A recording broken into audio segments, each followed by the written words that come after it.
Breeding সিজনে হঠাৎ করে যদি আপনার মেল মরে যায় তাহলে আপনি কিভাবে সেই সিজনটাকে কাজে লাগাবেন আজকের এই ভিডিওতে আপনার সঙ্গে দেখাবো। চলুন। এখানে দেখতে পাচ্ছেন বন্ধুরা, এখানে আছে পারব্লু পেল ফেলো অপালাইন। এখানে কিন্তু একটা ফিমেল আছে এবং এর এখানে তিনটে বেবি আছে।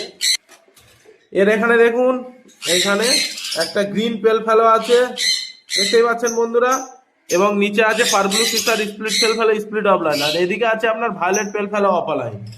তো এ একলাই কিন্তু ফিমেল। মেল যখন এগ লে করে বাড়িয়ে গিয়েছিল, যখন বাচ্চা ফুটতে আরম্ভ করেছিল, তখনই কিন্তু আমি এর মেলটাকে আমি কি করেছি, এখানে নিয়ে চলে এসেছি। এখানে দেখুন, এখানে আরেকটা এর মেলটা মারা গেছিল, ভায়োলেট ভায়োলেট পেল ফেলো অফলাইনে এর হচ্ছে মেলটা মারা গিয়েছিল।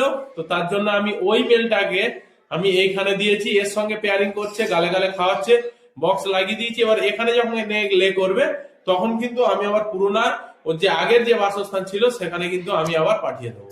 তো এইভাবেই আপনি কিন্তু একটা মেল দিয়ে আপনার ব্রিডিং সিজনে যদি মেল কম হয়ে যায়, এইভাবে কিন্তু আপনি কাজে লাগিয়ে আপনি কিন্তু ব্রিডিং সিজনে আপনার কিন্তু এক্সট্রা ব্রিডটা আপনি নিয়ে নিতে পারবেন।